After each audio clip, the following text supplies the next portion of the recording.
Windflower. Windflower, Yes. sorry. Yeah, no problems. Right. Yep. So these are just some of the mementos of previous trips around the South Pacific. So we're pretty much South Pacific based now. So all good fun. We've been having a great time up here in Fiji this year. So lots of your boats coming across. Got to know some of them quite well, and lovely bunch of people.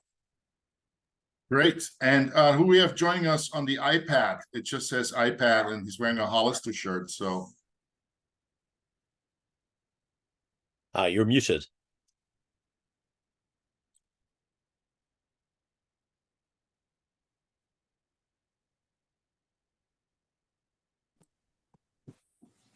Hello, can you hear me? Yeah, Dietmar, you've gone quiet as well. I think you might be muted too. I'm okay. I can hear you. I can hear you now. Can you hear me now? Yeah. Okay. Shake your head, boss. Let's just go like that. We're Anahata, Peter from Anahata. So we haven't been at, because we're Starlink. It doesn't work 100%. But anyway, today we're anchored and we're in Tonga, and hopefully it will all work okay. So. Tremendous. Well, whereabouts in Tonga are you at the moment? We're in Vavau, in Anchorage 7, I think it is. Or, lovely. Port Morel. That's it, Port Morel, yeah. Port Morel, yeah. So did you enjoy the festival, the Blue Water Festival there in Yafu over the last few days? We only went to a bit of it because we haven't been able to see much of Vavau, and so we wanted to, we'd been exploring and diving and stuff like that. So we just went on Tuesday to the informative part, and we didn't participate in the rest of it. We got lots of friends who did. They're all arriving here today, and they're having a barbecue on the beach. So we'll join in some. But yeah. We didn't have really that long in Tonga, and we prefer to see the place than go and get drunk somewhere. You know, so that was our. So you managed to get a biosecurity pack on Tuesday from New Zealand Biosecurity. Excellent. Yeah. Okay. And you'd have met my friend Bruce there as well. He was presenting. He was doing a little bit of weather for us there at that meeting as well. Yeah. I met Bruce, and we got the pack as well. So we got all the paperwork to go into New Zealand, which is great, and some basic information. It seems like there's going to be a lot of boats all headed down to Hawaii when the weather system goes after next week. And then there's also a rally leaving from Tonga, I think, down on the 15th. They're all ready to go down. So it looks like there's going to be a lot of boats looking for the same weather window. And there's all the boats I've spoken to here, they're all going to Whangarei as well. So we all seem to be going to the same marina. Oh, well, there you go. So there's a big crowd. It's one of the posse, one of the posse promoters. We met a couple of the posse guys. We met Balance 3, which they've already gone down. They left the other week, and I think there's a few others around. We're now flying the Burgee up top. So. Oh, well done, you. And we've got quite a few friends who I've told that we're on this today. So everybody's like, it'll give some publicity, I guess, to the Panama Posse as well. So because they're aware that we've had to leave them all to come to the Zoom today. You're using Starlink, did you say? Yeah, we're on Starlink here. Right. Okay. Good. Very good connection. It's good. It plays up sometimes. What we did, we've been learning. It's just playing up now. Yeah, Zealand. Tremendous. Okay, back to you, Dietmar. I'm just excited. I know we put the seminar on the schedule a while back because we know historically this is the time when folks start thinking about heading down to the latitudes where it gets cold and rainy and lots of sheep are hanging out. And but also I think it always serves as a reminder, some of the some of the incidents that take place of vessels that are not as, that take some risks by not really taking care or looking at the weather. And I think there was an incident last week that really showcased a little bit it's not so trivial anymore. And those lows, and John, I'm sure we'll talk to this, they can create quite havoc and quite a sea state that's very unfavorable to small vessels. Yeah, that was a very sad situation. Second Life was the name of the boat. Knew the skipper well. He's a well-known Kiwi, and he left on a schedule. He had crew flying in. The crew needed to get back to New Zealand, so they left in a weather window that was perhaps not one that I would have routed somebody through. Unfortunate turn of events. Turns out that the chap on watch got hit by the main sheet that crash jibed, and the owner came up and also suffered a head injury and other injuries when the boom came back the other way. So 2 people badly injured on board and 1 crew left, and the situation spiraled out of control from there. That is just terrible. So, we always, the reason for the Posse from its get-go was we don't sail to schedules. Schedules are our worst enemies, and but neither here or there. Of course, may they live, the ones that survived this, hopefully to tell the tale and maybe warn all of us. And I'm sorry that we lost a man to the sea and to the sea state. That's just devastating, but we'll knock 3 down for them anyhow. Wow. Okay, so we're getting a bit crowded on the screen here with the 3 of us. It's okay, we're recording it, so that's fine. John, take it away. Okay, so just a quick one to introduce myself. John Martin. I am the Director of Ocean Tactics, which is a weather and routing service for boats in the South Pacific. So with no further ado, we'll start the I'll share the screen and we'll start on a bit of a presentation for you guys.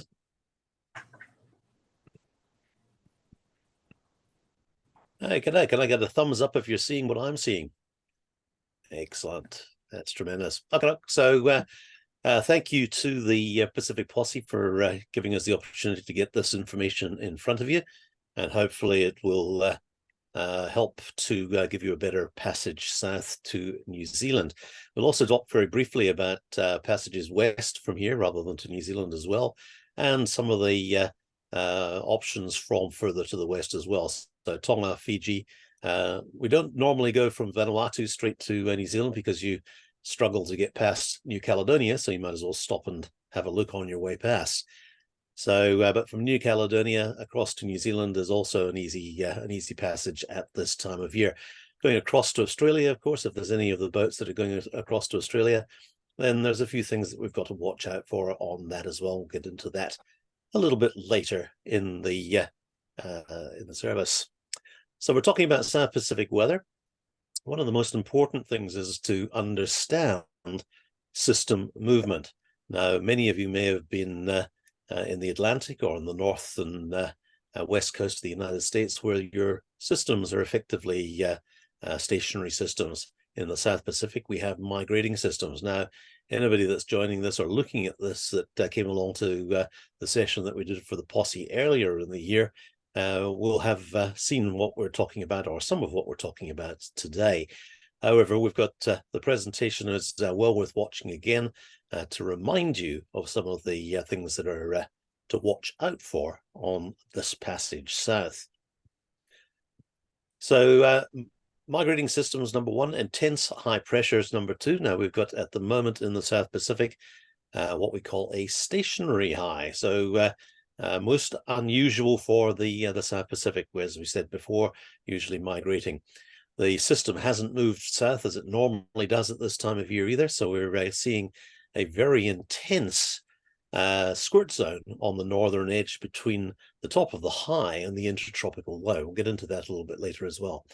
We've got to take into account ocean currents, the South Pacific Convergence Zone, La Nina and El Nino effects, and also the MJO, which is the Madden-Julian Oscillation. I'll get into that a little bit later in the presentation as well. So first of all, we'll have a look at the sea surface temperatures. Now, this is a snapshot of what it was in September last year. And that's now nearly 12 months ago. You can see anything that's in red or orange is above normal temperature, and anything that's in blue is below normal temperature. Now you can see off the coast of Ecuador and Peru that there's a very dark area of blue, which means it's quite significantly colder last year than the normal sea surface temperatures are. Now, this is due mainly to the Humboldt Current coming up the west coast of South America. Now, what's of interest in this next one, which is taken in June this year, is that temperature anomaly has reversed itself in the last 18 months, and that's not unusual for a La Nina effect.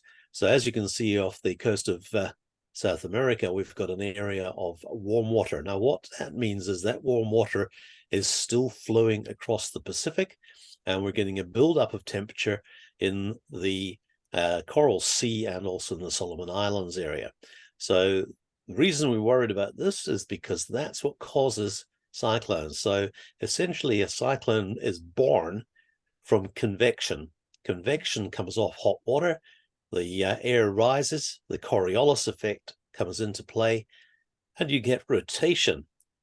If there's more energy in the environment than usual, then you get massive rotation. Those rotations turn into cyclones, and those cyclones can be quite devastating. We saw last year, early in the year, and earlier this year, 3 very intense Category 5 cyclones that gave Vanuatu and New Caledonia quite a hard time. We're also seeing an area of warmer water off towards the Chatham Islands to the east of New Zealand. You can see that there. And that's one of the things that's been causing these low pressure systems to come off all the way from last year through this year. That hot water is making the systems much more active and moving much faster across our area. We're seeing a slight reduction in that now, as far as the temperature is concerned, and that's boding well for the rest of this year. You'll also notice that there's an area of cooler water off the New South Wales and southern Queensland coasts, and that's also good news because that will reduce the incidence of east coast lows forming off the east coast current down the coast of Australia. So at the moment, the situation is definitely a La Nina.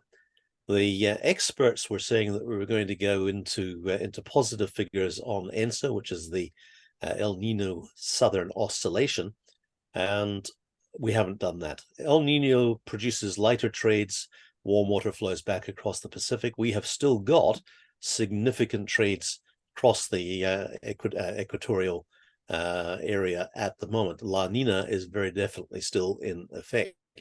Now, the good thing about that is that keeps the warm water that we're talking about in the Coral Sea. So most of the cyclonic activity is going to be in the western Pacific this coming summer. Now, as you can see from this, you can see the Humboldt Current last year flowing well across the southern equatorial band. But that's gradually dropping off, as you can see now, as we move into this year, into May, June, July, a little bit more coming back as winter plays into effect, but nowhere near the flow that we had last year. So what does all that mean? The Southwest Pacific Tropical Cyclone Outlook is an interesting one this year. New Caledonia, 3 to 4 tropical cyclones. Vanuatu, 2 to 3, same as Fiji.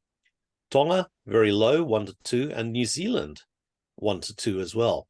So New Zealand got clobbered by 3 of them in the last cyclone season, so hopefully that's a slight reduction this year. If we have a look at the percentages, though, that tells a slightly different story. So this is the percentage. So above average is New Caledonia and Vanuatu and New Zealand. So below average is Fiji and Tonga, Solomon Islands, etc.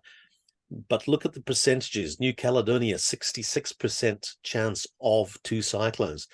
Vanuatu, 53% of 2 cyclones. New Zealand, 30% of 1 tropical cyclone. So those are reasonably high percentages. Fiji and Tonga, relatively low percentages on the average over the last 10 years. Again, Western Pacific for most of the cyclonic activity is what's forecast. Madden Julian Oscillation. How many of you remember end of August, early September, we saw a lot of wet weather, some quite unusual climatic conditions in the tropics. The South Pacific convergence zone was well down over Fiji and Tonga, which it doesn't normally do during the wintertime. So the Madden Julian Oscillation is an oscillation that runs around the world on a roughly 70 to 75 day period. That oscillation brings with it moist, warm, wet air, which can cause all sorts of problems, particularly when it joins up with either the ITCZ or the South Pacific convergence zone. We're looking to get another event in the Southwest Pacific late October, early November. So that's an area that's going to be, again, reasonably chaotic in temperature and reasonably chaotic in weather. So early November may be a time to avoid. Certainly mid-October is looking quite good at this stage on the long-range forecasts. So we'll talk about the oscillation, the South Pacific. Passage planning, Southwest Pacific to New Zealand. There are a lot of myths surrounding the passage to New Zealand from the Pacific Islands, most of the result of inexperience and lack of knowledge. I've done the trip personally now 44 times up and back, and only had one really bad experience, the very first trip. That was back in 1995 when weather forecasting wasn't what it is today. The decision to turn left, though, is well worth it. New Zealand has some of the best cruising outside the tropics anywhere in the world, and if you need work done on a boat, New Zealand is a great place to have it done. I decided after that first trip there had to be a better way, so I started gathering information. The first thing I learned is don't just pick a date to go. As it turned out, boats that left just 3 days after we did on that first passage had a great trip. Weather is the governing factor when making this passage, and your strategy will depend on your departure point. What doesn't change is the nature of the weather in the region. In the Southwest Pacific, the weather systems migrate from west to east. Low follows high, follows low in a never-ending succession. Coming across the Pacific from French Polynesia, the trade winds blow southeast and east with the occasional hiccup to the north and northwest as a front or trough passes through. These troughs, unless you're being affected by the South Pacific convergence zone, are usually associated with the low pressure passing to the south. The strength of the trades is dictated by the center pressure of the high passing below and the latitude of its center. 1,020 center pressure high will give 15 to 20 knot trades, where the high meets the intertropical low. As the center pressure increases, so do the winds along its top edge. This area of wind is the squash zone between the high pressure cell and the intertropical low, which is the general area of low pressure either side of the equator. The latitude of this squash zone is dictated by the latitude of the center of the high. For example, a high of 1,030 with a center at 30 south will give us significant winds of 30 to 35 knots, from 15 south to 25 south, with the wind decreasing the further south you travel. The same high centered over the middle of New Zealand will have lower winds on its top edge, probably 20 to 25 knots, but spread over a larger belt. This high is also likely to have a larger area of little or no wind in its center. The high pressure center trends south as summer starts in New Zealand. As the high pressures migrate east, the direction of the winds change. In the trade wind belt, this variation is less pronounced, but as you travel further south and move away from the influence of the trade winds, the winds will then tend to follow the rotation of the systems, both highs and lows. Highs, of course, rotating in an anti-clockwise direction and lows clockwise in the southern hemisphere. As you travel further south, the effect and intensity of the frontal bands associated with each low are magnified. The majority of low-pressure cells during October and November migrate along under Australia and tend to pop up northeast in the Tasman Sea, then cross New Zealand and migrate to the east. All low-pressure cells will have a frontal band originating well north of the system and rotating around the eastern side of the low to its center. The closer to the low and the deeper the low's center pressure will dictate how much punch it has. As the front moves through, the wind direction will change as much as 90 degrees, usually to the west and southwest with a disturbed flow following it. Rain is usually associated with the front, with clearing showers behind. The strength of the wind in this area is determined by the pressure gradient. There will also be large variations in wind strength around the rain cells. So to summarize, the more intense the high, the more wind you will get on its edge, and the punch from a frontal band is greater the closer you get to the low. We also know the wind direction around the high is going to change as the high moves through, and this is more pronounced the further south we are. We know further that as the high migrates through, it will be followed by a low and its associated frontal band. In the weeks leading up to your passage, we need to be looking at the speed that the systems are coming through.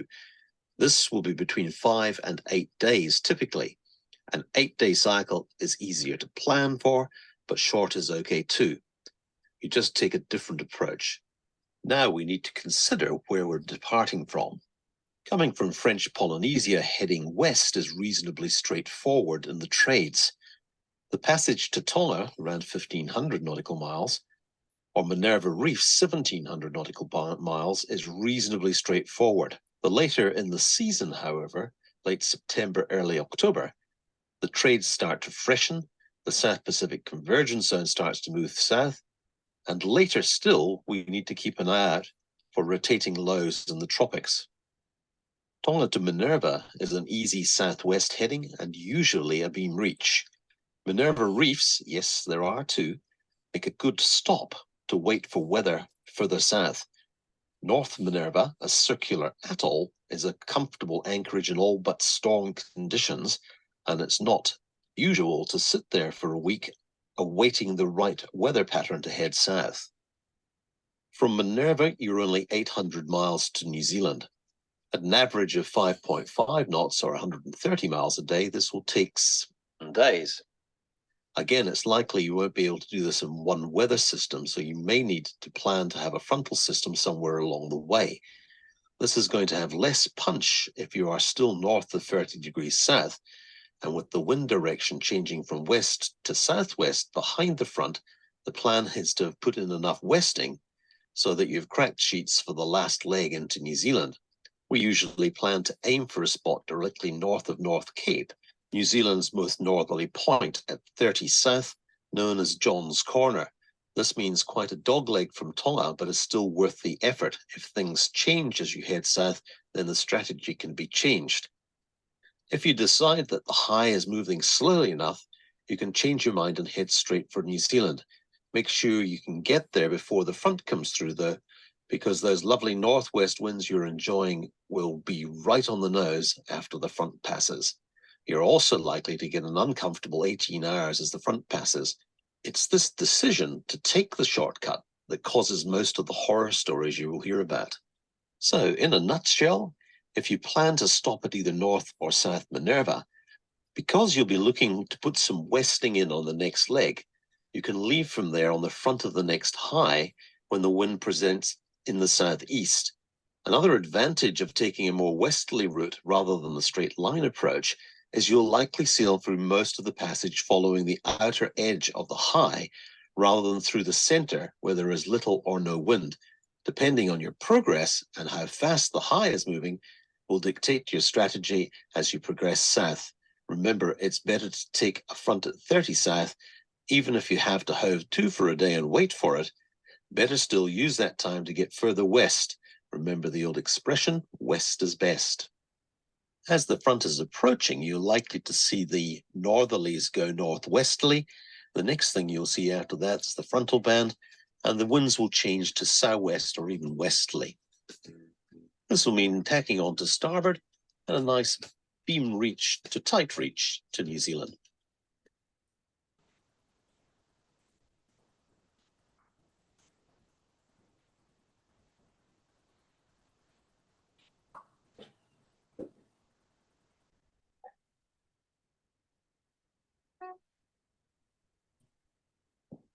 Well, there you are, passage planning to New Zealand. So there's a few slightly different scenarios with regards to leaving from further to the west. Fiji, we don't have the advantage of the Minerva Reefs, and generally speaking, we will be taking 2 weather systems to get down to New Zealand. So again, playing the systems is very important, but you've also got to keep an eye on those systems. Going from New Caledonia, you have the option of Norfolk Island to stop at. Please make sure that you do your border force advance notice of arrival, and make sure that your visas are current when you arrive in Norfolk if you're going to stop there. It's also slightly closer to New Zealand, but again, being so far to the west, you're probably going to take 2 systems to get to New Zealand, and certainly stopping at Norfolk Island is well worth the visit if you can get ashore. At the moment, we're looking at Predict Winds latest forecast for the GMDSS forecast. That's the forecast that usually comes out in a text format that's really hard to plot. Predict Wind have managed to take that and graphic the information, and it's very important to look at this on the first day of your passage south to see where the lows, where the troughs, and where the frontal bands are. We had an unfortunate event earlier this month, or earlier last month rather, where we lost a vessel on the way down to New Zealand with some injuries and also a death, where they unfortunately got caught in 2 troughs and a frontal band at their convergence with some really nasty weather. So things to look for and avoid before you leave. The other thing to avoid is doing it on a schedule. You're far better, as the previous video said, leaving it a few days to get the right weather. So this is a relatively benign frontal band. This is what you might see at 30 south. So you can see through to the other side of that frontal band. The wind will change directions quite markedly, but relatively straightforward. This one is the one to avoid. Okay, so you don't want to go through one of those. Okay, so the other thing to keep an eye on, if you have the availability of doing it, is to get the graphical version of the satellite imagery over a loop.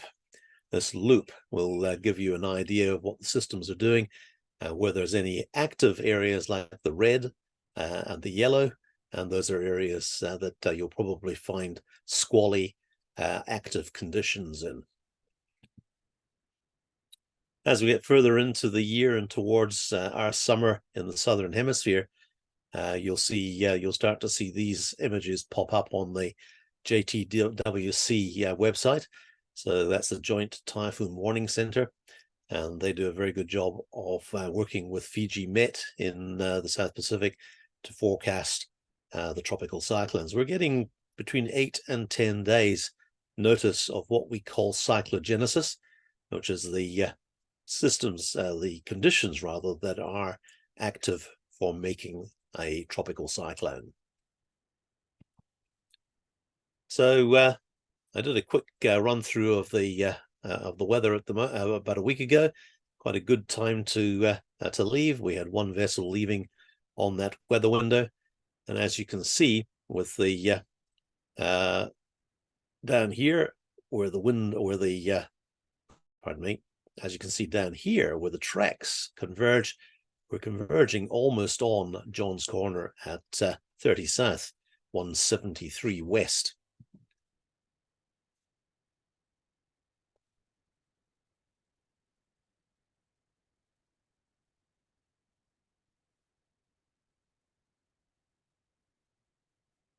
So timing was perfect. We missed that low by a day, into the center of the high, and motoring the rest of the way to New Zealand, and in safe as houses.